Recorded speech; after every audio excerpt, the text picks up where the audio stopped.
Welcome to Farm to Stable, a science-based equine nutrition podcast. I'm your host, Dr. Nettie Liebert. I'm a lifelong horse person and professional equine nutritionist with the goal of helping horses and their humans create balanced diets to set them up for success, no matter what age, discipline, or circumstance. Disclaimer, the information discussed here is based on current scientific research and is for educational purposes only. Every horse's individual needs vary. This is not a substitute for veterinary medicine or nutrition consultation. Hello and welcome to another episode of Farm to Stable, an equine nutrition podcast. I'm your host, Dr. Nettie Liebert, and it is that time of year here in North America. Spring is coming, or at least that's what they tell us. And with that, for many of us, means a transition to spring pastures. Now, if you are lucky enough to have pasture, congratulations. If you're not, then you're going to be relying more on hay. But we're going to talk a little bit about pasture transitions this week because, well, again, spring is here. So ideally, you have enough space that over the winter, you can take your horses off pasture into a dry lot and let the plants be dormant, let the grass be dormant.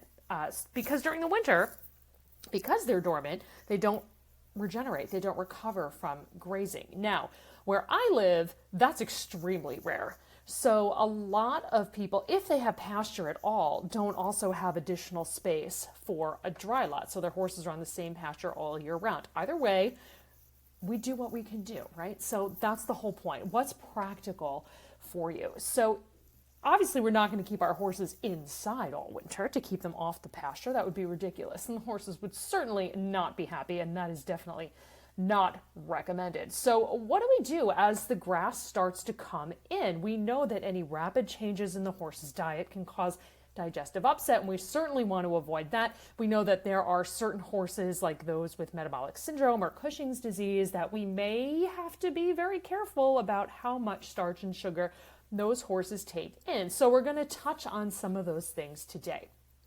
So early on in the spring, when grasses start to grow, they tend to be very high in those non-structural carbohydrates, your starches and your sugars. So again, that can be a problem for your metabolic horses. So those non-structural carbohydrates include simple sugars, fructans, and starch all together. So while they are a very key energy source for horses, they can trigger laminitis for horses who are sensitive to carbohydrates. We know this. We've talked about this a lot on this podcast. So if you have a horse with these health problems, definitely talk to your veterinarian, talk to a nutritionist, and see if your horse even should be allowed to graze at all, or if you need to rely on hay. So guess what I'm going to tell you to do at the beginning of spring? Weigh your horse, right? I say that, I think, every week, or at least have some method of tracking your horse's weight, whether it's a tape or the Healthy Horse app or a scale if you're lucky enough. And take the time to look at your horse's diet, your body, his body weight, body condition. And if you've given your horse most of the winter off because maybe you don't have an indoor, or maybe it's too cold and you just don't want to, that's okay, people. Your horse may have lost a little bit of muscle. You may notice a little dip in top line. That's okay. We're going to bring those back. But is your horse on a diet appropriate for coming back into work? And how much pasture do you have? Has your pasture been properly maintained, fertilized, mowed in previous years? If you really want to get down into it, you can do a soil test. Your local extension office can help you with that. But take a look at your horse's overall diet and see if you're starting out at least balanced. It's springtime. Many of us are getting our spring vaccinations for our horse. A great time to have a conversation with your veterinarian about any health concerns or metabolic testing that you might need to do. So have that talk with your vet. Now, again, in an ideal world, you have time to let your pasture grow before you put horses on it. And I'll get into why in a moment. So if you can, the best option is to let those grasses get about 6 inches high before you put the horses on it. And so a lot of perennial grasses will come back. Obviously, we're going to start to see them growing in the spring. And when you let them grow a little, not only do they have a chance to establish themselves, but as the horses graze the top portion of that grass, the starch and sugar content is lower than if they were grazing at the roots. So ideally, you're going to give those pastures a chance to grow in before your horse has access to it. Now, another common mistake that sometimes people make is to stop feeding hay too soon. So you may say, oh, there's grass out there, and you turn your horse out and you say, oh, they don't need any hay, and then you suddenly see weight loss. Well, that could be because the pasture is not of good enough quality, and it's just simply not providing enough for the horse. And it's also potentially too low in fiber content. So you want to be very careful to not just take it cold turkey. Maybe you want to taper it down a little bit. And then if you do remove the hay sources, again, just make sure that your pasture can provide enough. Again, another reason why it's very important to keep an eye on your horse's weight. Now, what if you don't have that option to leave your horses off pasture until it grows about 6 inches? Well, where my horse lives, he's lucky to have just enough grass to nibble on, but he's also PPID. So I need to keep a close eye on that short, immature grass. Now, the lower the grass is to the ground, the higher the sugar content. So it is something that you have to be very careful of. And if, again, your horse has been on that same pasture all year round, your horse is kind of going to transition himself onto the spring grass. At first, there's not going to be a lot of grass available, even if it looks very green. So the horses won't be able to eat too much of it. So that's one point. You want to make sure that you're still providing hay.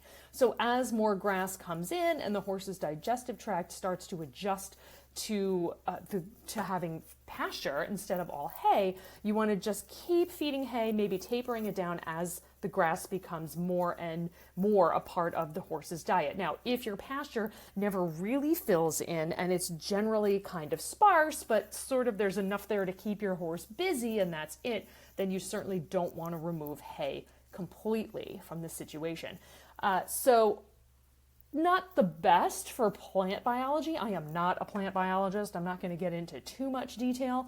But again, when the pastures are greening up, there's a great extension fact sheet from Penn State. I'll post the link in the show notes, where they talk just very basically that in the spring, when everything's wet, horses tend to be hard on pasture. It's probably not news to any of you listening. But when everything's wet and they get out there and they run around, they can more easily dig up roots, therefore further inhibiting grass growth. But sometimes that's what we have to deal with. So again, if you're not able to take your horse off pasture until that grass grows in and they're on the same pasture all the time, again, a little bit is going to come in, and as it grows faster in the spring and starts to fill in the field, again, the horse is gradually, almost naturally going to transition themselves onto it. Now, if you have the other situation where you do have plenty of well-maintained pasture and you can let it grow until it's about 6 inches high before turning your horse out, you're going to want to adjust them slowly. You don't just want to let them loose and go for it all day long, because you're going to end up with some digestive upset more than likely. So it's going to take a little bit of time, and you just want to start by letting them out there 15, 20 minutes a day for 2 or 3 days. And then gradually increase that by 10 or 15 minutes a day as you work up to 4 hours of grazing time. Now, it doesn't necessarily have to be hand grazing. Of course, you can turn your horse out and time it out. And then it should take, as with anything, about 2 weeks to get your horse up to that 4-hour grazing time. So once your horse is comfortably on 4 hours of grazing time, even if that means switching pastures during the day, you can continue grazing your horse about 4 hours at a time for 2 to 3 weeks. And then work up to that 4 hours, give them 2 to 3 weeks at 4 hours a day, and then slowly add a little bit of time in increments. So as your horse has been grazing for that time in 4-hour increments, you can turn your horse out for up to 12 hours of grazing per day, or unlimited access if you wish. Now, again, not all pastures are going to be large enough to support that, hence the reason to not quite get rid of your hay supply. Now, again, if you have a carbohydrate sensitive horse, you are going to need a grazing muzzle. Now, some people have nothing but dry lot, so it's not an issue for sensitive horses. Other people, all they have is pasture. But if they have concurrently a sensitive horse, that horse definitely needs to be limited. And the grazing muzzle is key. There are a number of them on the market that are out there. So choose one that suits your horse. They range from the inexpensive to a little more expensive, but all the ones that I've seen are under $100 US. And some horses are good at getting out of them. Some horses are good at bending and breaking them, especially ponies. But there might be a little trial and error. Ask your barn friends and your horse friends. If they maybe have one, you could try until you find one that suits your horse. Now, some people say, oh, I hate grazing muzzles. They're so mean. I can't do that to my horse. Well, they are not mean. It's more mean to turn them out on the field and let them get sick. Also, studies have been done to show that grazing muzzles do not cause a horse stress once they get used to it. Now, you may have to put it on the horse in the stall for a few minutes at a time to let them get used to it. And you also need to make sure that they can drink water through that grazing muzzle, because that's the last thing we want to do is restrict access to water. Now, if you have a pony on pasture, I can almost guarantee you a pony needs a grazing muzzle. Ponies are very crafty, and studies have shown that they can consume 4 to 4.5% of their body weight in just a few hours of grazing, when they really only probably need 1.5 to 2%. So they are hardy and they know how to eat. So another reason why it's also important to, I said it before, I'll say it again, weigh your horse. So given some general overviews here, again, another really good fact sheet posted by the University of Guelph, and I will post that in the show notes as well, so you can go back and see some really great summaries of how to transition your horse to spring pasture, whether or not you have a dry lot available or the space to allow your pastures to grow to 6 inches or more. Now, again, these are very general recommendations. And if you're looking for more information on how to improve the health of your pasture, I definitely recommend reaching out to your local land-grant university extension office. They all have pasture specialists and folks who study plant biology who can help you based on your soil, based on what region of the country or world you live in, because the grass we can grow, say, in the Northeast United States is not the same grass that we can grow in, say, the South, because different climates will certainly affect that. So definitely type of grass is something else to be taken into consideration. So in summary, if you have a dry lot, allow your pasture to grow to 6 inches before turning your horse out, and then start in 15-minute increments every 2 to 3 days until you get up to 4 hours. Graze them for 2 to 3 weeks at 4 hours per day. And then, assuming they're healthy, they're fine, they're not showing any digestive distress, you can turn them out for up to 12 hours. Now, if your horse is on the same pasture all year round, again, that grass is going to come in slowly. Your horse will sort of transition themselves onto that grass. Just keep an eye, especially in early spring, because the short grass that's low to the ground is going to be a little higher in starch and sugar than it will be in, say, midsummer. Utilize a grazing muzzle if necessary. If you have a horse that tends to be an easy keeper or overweight or is a pony, definitely keep that in your toolbox. But again, with the grazing muzzle, make sure it fits your horse. Don't leave it on for more than 12 hours. And make sure your horse can access water. If you have questions or more that you'd like to hear about, please send an email, equinenutritionphd@yahoo.com.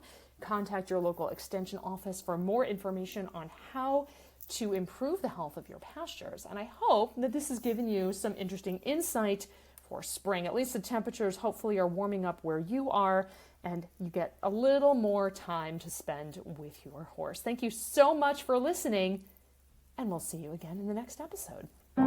Thank you for listening to the latest episode of Farm to Stable, a science-based equine nutrition podcast. Please share and subscribe if you found the content interesting. And if you have a topic you'd like to hear about, send it to equinenutritionphd@yahoo.com.